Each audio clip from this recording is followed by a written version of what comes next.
Ladies and gentlemen, the very word secrecy is repugnant in a free and open society, and we are, as a people, inherently and historically opposed to secret societies, to secret oaths, and to secret proceedings. For we are opposed around the world by a monolithic and ruthless conspiracy that relies primarily on covert means for expanding its sphere of influence, on infiltration instead of invasion, on subversion instead of elections, on intimidation instead of free choice.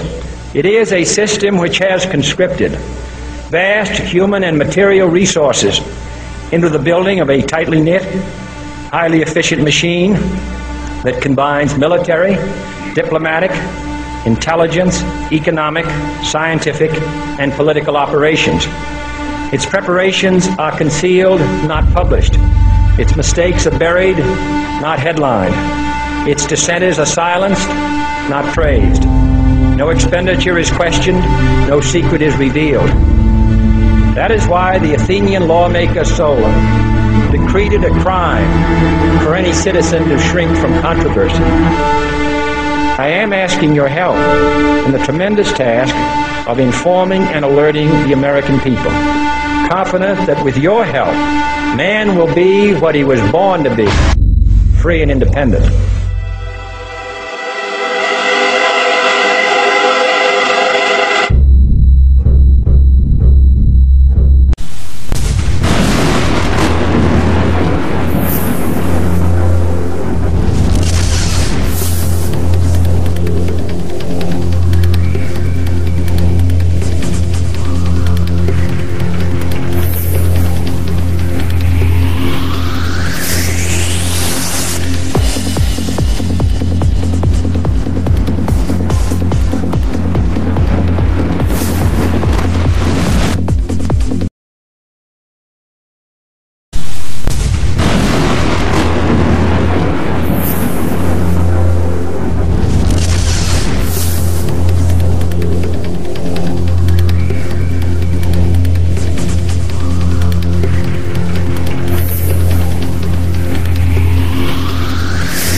thought this would be the most appropriate place for me to appeal to my audience. My name is J.R. Oglesby. I'm the author of Paradise Vampire Style. And this place is the most appropriate to share with you what my book is all about. My book starts where a vampire is in a crypt and he's hiding from the citizenry. He's hiding because he's being hunted down like a dog. However, this vampire's got more money than China. And because he has more money than China, a light bulb goes off in his head. And he says, hey, I can do better than this. I just need to leave Earth. So he devises a plan to leave Earth. He goes to a planet and sets up his own utopia. When he sets up his utopia, he has a population of vampires. He has a population of a new strain of virus called human vampiric virus that creates vampires that can live in daylight, that is not afraid of fire, that can have reflection in the mirror. Everything the opposite of an old country vampire. However, when you have a set of problems and you go to a different environment, you create another set of problems. Let me give you an example. If you win the lottery, in order for you to be able to sustain your wealth, you have to have an attorney, you have to have an accountant, you have to have a bondsman, you have to have a guard, you got to have somebody to watch the accountant, you got to have somebody to watch the attorney. It just creates a lot more problems. And this is what happened to this vampire, is that he didn't have the blood host in order to feed his population. So he decides he's going to take over a government of the United States. And he tries to do it with buying loyalty and buying trust. You can't buy loyalty, you can't buy trust. However, he tried. And he was caught. When he got caught, then he decided that he was going to run and not stand trial. But they tried him anyway. They condemned him to death. Then he got on the run. And then just a new set of problems come up. All the wealth that he has does him no good now. Now he's broke. He's got plenty of money. He's got a planet, but he can't get to none of it. So he goes on the run. And he meets new people that shows a different side of this vampire. This vampire has learned a lot. It's like us. Sometimes we go through things and we learn. We learn about how to survive. This vampire is a survivalist. However, he's still a vampire. He's still the son of the devil. Because in Hungarian or Romanian, that's what Dracula means, son of the devil. After this vampire discovers that there's more in life than wealth, lust, power, and greed, he accepts Jesus Christ as his Savior. And this is why this background that we have right here, that I'm doing this video, is to show you that this is where life starts, right here in this cemetery. Because when a being dies, their soul is recycled and a new life comes. However, in the opposite, when you were born, you're dying. because you're only on this earth for a short length of time. This vampire lived for 400 years. And because he lived for 400 years, he encountered many, many leaders that is in this series of books that shows the strange bedfellows that he had and the strange habits that he had along with all these leaders. You could say it's kind of like a satire. However, it has murder, mayhem, it has incest, it has perversion, it has everything that society is made up of. But this vampire accepts Jesus Christ as his Savior. How is that possible? It's in the series, and it's backed by biblical scriptures. Just because he's a vampire doesn't make him not being able to accept Jesus Christ as his Savior. But once he does this, he goes through struggles. He goes through situations where he has to survive, and his food is blood. And his enjoyment is impregnating women. So how does he survive? Because now he's a Christian.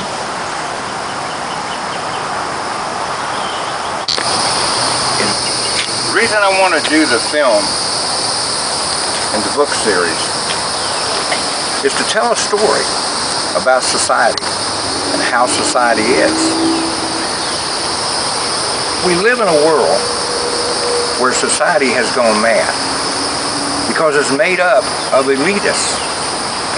Elitists are those that are college degreed, masters, PhDs. Then we have the dregs of society. You see, the dregs of society, they're the ones that catch hell because of all the laws and all the rules and everything that is made up by the elitists. However, there's one thing that the elitists have forgotten.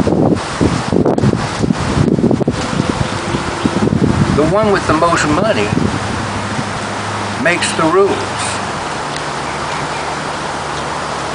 So now we're controlled by a secret machine in the U.S. government called Majestic 12. My vampire infiltrates that Majestic 12. When he infiltrates it, he learns the secret to overthrow the U.S. government. This series is not about overthrowing the U.S. government. This series is to try to wake up the world, to wake up society before it's too late. This vampire goes through 400 years of leaders and people that were in charge, that appeared to be in charge. Because I created a set of parables. What is, isn't. What isn't, is. Until it isn't, or until it is.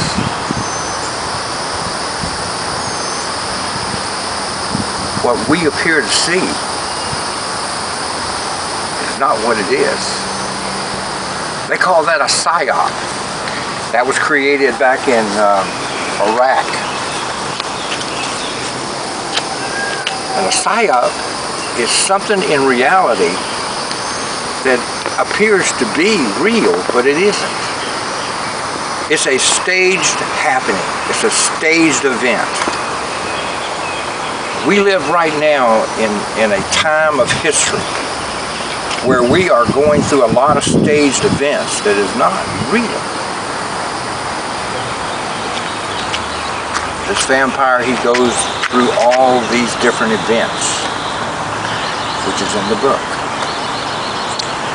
But there's one thing that this vampire discovers, more so than anything, is what it really means to be free, what it really means to be a hedonist, even though that he's stripped of his power, he's stripped of his money, he's stripped of everything.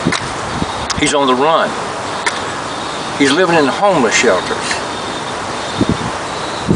But he has something that's in his soul, like in your pocket. And that is John 3:16.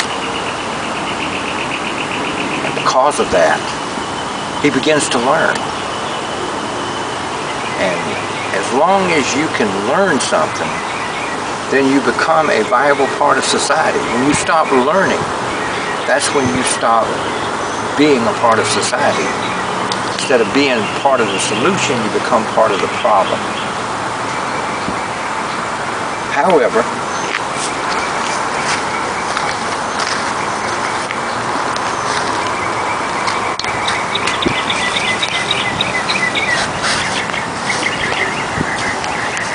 in this film, we're going to take and create within 8 different films a series that's going to tell a story about the history of time, especially in the United States, and it will branch off into Europe as well, because actually that's where Tnuoc Alucard the fourth, was born. A little message. I've set up a storyboard in video to kind of give you kind of an edge on what this book's about. I mean, this series is about. This series is about this vampire that has found a secret that King Solomon went to hell for. And that was the universal knowledge of God in order to use the demons to do his dirty work and the angels to protect him.